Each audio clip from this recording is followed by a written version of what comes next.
Okay, so in this segment, we're going to be talking about the UK undermining the withdrawal agreement. This is something we signed on to last year, just after the election, which is Boris Johnson's quote unquote oven ready deal. So if we look at this, the FT reporting this on this was Monday, I think. Was this Sunday? Sunday, and their source was bang on. So talking about what the changes, what the new bill would mean, and we'll go on to that in a minute. This move talking about changes to the withdrawal agreement would clearly and conscientiously undermine the agreement on Northern Ireland that Boris Johnson signed last October to avoid a return to a hard border in the region. One person with knowledge of the plan said, so this is the FT source, last week the EU's negotiator warned that a precise implementation of the withdrawal agreement was vital for the success of talks and a key issue of trust between two parties. And the two parties, obviously, here being the EU and the UK, and trust being important here, that you will not only adhere to the withdrawal agreement, but also the trading plans you put in place afterwards. Because obviously, if there are disputes, that causes more problems further down the line, and that's why trust is so important here. It is a very blunt instrument," said one of the sources. The bill will explicitly say the government reserves the right to set its own regime, directly setting up the UK in opposition with obligation under the withdrawal agreement and in full cognizance that this will breach international law, and they have openly admitted that it will breach international law. So if we go on to we'll go on to what the bill will actually do first, and we'll talk about some of the other reporting around it. So the remit of this bill, so this is confirmed, this article coming out today, saying that no new checks on goods moving from Northern Ireland to the rest of Great Britain, giving UK ministers powers to modify or disapply rules relating to the movement of goods that will come into force on the 1st of January if the UK and EU are unable to reach an agreement, alternative agreement through a trade deal, powers to override previously agreed obligations on state aid, government support for businesses. Why the government are so obsessed over this, I don't understand, because they don't believe, the Conservatives, as an ideology, Conservatism doesn't believe in state aid. It believes in sink or swim capitalism.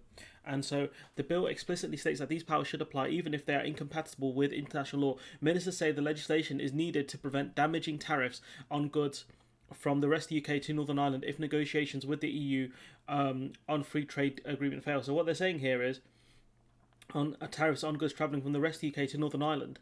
But the thing is, there are no tariffs there. At least I don't believe there are. There will be, in the sense of as long as the goods stay within Northern Ireland, then there's a rebate that comes back. Obviously, that's extra paperwork. And so what they're doing is they're trying to look for a reason to get out of the withdrawal agreement. This could either be seen as a feint to get the EU to give us a better deal, or to speed talks along, because the EU sticking point is fishing rights, and the UK's sticking point is state aid.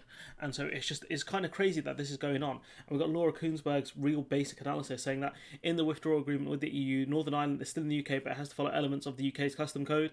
The bill will be seen by the EU as a pretty brazen attempt to override the deal that has been done, also overriding international law. Laura, you failed to point that out. The bill contains the words "notwithstanding." That basically means this law sets aside a law we have already agreed. So that's the only decent thing I've learned here, is that this basically goes over the Boris's oven-ready deal, I guess.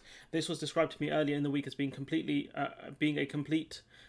nuclear option, and so by doing this, basically it's going to tank talks. If this bill goes through and it's actually used, it will tank talks. So if we actually look at this, so first, the defiant-sounding interview with David Frost, the UK chief negotiator in the troubled trade talks with the EU. Next came a leak about government plans to introduce domestic legislation which would particularly undermine the Brexit divorce deal, the withdrawal agreement signed last year with the EU, also affecting the Irish Protocol, designed at the time by Brussels and the UK to avoid a hard border on the island of Ireland, and instead it puts the border in the Irish Sea between the mainland UK, so England, Scotland and Wales, and Northern Ireland. Finally, Prime Minister Boris Johnson has said that if no trade deal is agreed by mid-October, there will be no trade deal at all with the EU, and that, by the way, a no-deal scenario would actually be good for the UK, giving it full control over its rules and fishing waters, but also, causing massive increases to exports, 40% tariff on beef, on all beef exports, and the beef industry is worth far more than the fish industry. Just to make that clear, and that's a separate video for another time. So bang on cue, the EU are mad, saying you're flexing your muscles, trying to do this stuff. But the EU are obviously very unimpressed by this, and that's something we'll talk about in a minute. So here's another thing, if a no deal Brexit does happen, there will be tariffs in place of goods coming into the UK from the EU, and that those tariffs are paid at the border. And so if you don't have your paperwork in place, or you fail to pass inspection, what it's going to do is going to cause massive queues. And each one of these, tariff payment checks and lorry checks are going to take ages. It's going to add minutes at a time for each lorry, thousands of lorries coming through. And so we've talked about Laura's budget analysis. So here, do you remember this? Boris's Brexit deal, oven ready, instructions, stick this in the microwave. That doesn't even make sense. But what he said to the country last year was that this deal is done. That once this is done, Brexit will happen, and we'll get a deal from the EU, a long-term free trade deal. Do you remember this? Because I do, and we'll go on to talk about it in a few minutes. So here we've got, this is Ava Santina, I think that's how you pronounce her name. She's pretty intelligent on Twitter. So she's saying that, she's citing Theresa May, saying that Theresa May is on her feet in the Commons. She's criticising the government for changing the operation of the Withdrawal Agreement. She asks, how can the government reassure future international partners that the UK can be trusted to abide by international obligations of agreements it signs? And that's very true. And what if other countries do this to us later on down the line and say, well, you broke international law, so why can't we? Trust is so important when it comes to any level of politics, especially geopolitics. And in this case, we know that the EU are not going to be impressed by this, and this scuppers any chance of a free trade deal. And so we're carrying on. This is, Boris talking about his oven-ready deal. We're here at the Red Olive pie making facility in Derby, where we've just made a symbol of what we intend to do if we get... So he's like, we got the deal, it's oven ready, vote Conservative to get Brexit done. So obviously you were lying. We're lucky enough to get a working majority Conservative government, get Brexit done, put the deal... Imagine being these two dummies being used in a photo op. How stupid must you feel? We've got ready to go in the oven, take it out before Christmas. We're heading towards Christmas now. Move our country forward. We put it in, slam it in the oven, take it out, there it is, get Brexit done, take the country forward, unite and level up. And so here, as Deborah Meaden points out, were you lying then or are you lying now? Because my answer is he was lying then. Because he told, apparently, like people like Steve Baker that, don't worry, we're going to, once this thing's done, we're going to renege on the deal and, we're going to go from there. So obviously he was lying then. And so if you voted for a Conservative MP, you got played, fam. You got played. So we carry on. This is some more of the fallout from the... what's happened. So this is Sir Jonathan. This is one of the top senior legal civil servants in the Whitehall. So he's saying it's understood that he's dissatisfied with Miss Braverman. That's Suella Braverman. That's our top legal person. Minister, her initial interpretation of the legal implications of a no-deal Brexit, and requested official advice from the government's law officer, Miss Braverman, Solicitor General Michael Ellis, that's my local MP. That's something I will email him about at some point. And the Secretary of State for Justice, Robert Buckland. Two people familiar with the discussion said questions were raised over whether government plans to override the Brexit withdrawal agreement were in breach of ministerial code that obliges ministers to follow law, including international law. So ministerial code says that ministers have to follow the laws, even international laws, and they haven't done so. In the event of the advice of the law officers was split, with Downing Street deciding to accept the advice of Miss Braverman. And so it's not clear what the advice from Braverman was. Her initial interpretation. So clearly Downing Street sided with Braverman's initial response, and that's when this guy, Sir Jonathan, was like, "No, I'm out." He was also frustrated over the prorogation process as well. So he was not happy about that. And so if we actually look at what has been said here, Brandon Lewis actually admitting that it's going to break international law. So we played this one. I would say to my honourable friend that yes, this does break international law in a very specific and limited way. So if I said to you, I did murder that guy, I broke the law in a very limited and specific way, what are you going to say? No, you're in pen. And so here, they're going to break the ministerial code. That's what we've just gathered. We are taking the power to disapply the EU law concept of direct effect required by Article... He's talking about state aid there, I think, direct effect. ...in a certain, very tightly defined circumstances. Now... So he's breaking international law. They're going to break international law. That's what's going to happen here if they go through with this. And we keep going.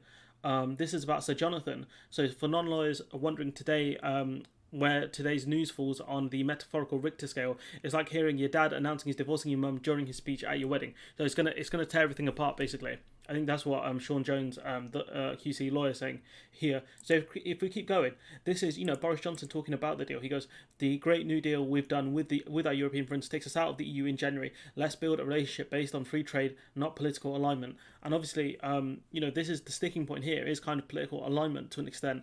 But, if we go here, Brexit deal never made sense, Prime Minister to tell the EU. So Johnson says the withdrawal agreement is contradictory regarding Northern Ireland. But you signed it, big man. This was your deal. If we try and find that tweet again, this is you, fam. Is this you? We're here at the Red Olive Pie Making Facility in Dublin. That's you, fam. That's you talking about how great your withdrawal agreement is. This is you. This is you guys. Why you haven't deleted this tweet, I don't know. But that's you, fam. That's you. As I point to the screen erratically, as no one can see. But what we can see from this is the fact that he's lied. He's done it again. He's lied. Look, a great new deal. This is about the withdrawal agreement. A great new deal we've done with our European friends takes us out of the EU in January. Let's build a new relationship based on free trade, not political alignment. So your so-called great oven-ready deal that's meant to go in the microwave somehow, it's a fraud. And we go to our final piece. This is the let's make sure I get her job title. She's the president of the EU Commission. The EU is something I really need to learn more about, but she's saying, Ursula von der Leyen, saying that very concerned about the announcement from the British government that its intention is to breach the withdrawal agreement. This would break international law and undermines trust. Panca sunt servanda, I don't know what that means. I think that's Latin. The foundation of prosperous future relations. And so, but what we can see from this is the fact that the government will break international law. So let's play that clip one more time once I find it. Play this one more time. I would say to my honourable friend that yes, this does break international law in a very specific and limited way. We are taking the power to disapply. Let's hear you one more time, Brandon. I would say to my honourable friend that yes, this does break international law. Okay, and so what we've learned from this is the fact that the ministerial code says that ministers must follow the law, including international law. So what we can gather from this is that the government are happy breaking the law. And where does that end? Where does that end? And so what we can see from this is that the government are going to be brazen in whatever they want to do. They think we're the United States, that we can actually do this stuff and start, undermining treaties and stuff. We're not the United States. We can't do that. We're not big boss. That's what these guys don't understand. We're not Ryden. We're not one of the top dons. We're not Exodia. We're nothing like that. We're, sixth biggest economy. It's gonna tank. If no deal happens, it's gonna cause mass problems. It's gonna cause problems in the EU. It's gonna cause massive problems in the UK. And that's what this bozo doesn't understand. That he sold people a pipe dream. That's what's happened here. He has sold people a pipe dream that will never work out. Because he's not intelligent enough to do it. He doesn't have the capability, the understanding to do it. He sold people a dream, just like he sold so many other people a dream. And if you vote for a Conservative MP, my message to you is email them and ask them what the hell is going on, because you've got ministers saying that they're going to breach international law. Do you realise how bad that is? That's going to make us into a rogue state. No one's going to want to deal with us at that point. Only the US and some other despot countries. Okay, the US is not a despot country, but other despot countries will. But other countries may not want to do it. Could you imagine if we do a deal with Japan and then we renege on that deal as well? Do you realise how bad that's going to make us look? Anyways, I'm going to leave it there before I ramble on any longer. Let me know what you guys think in the comments below. Like, comment, share, subscribe, and hopefully I'll see you in the next one.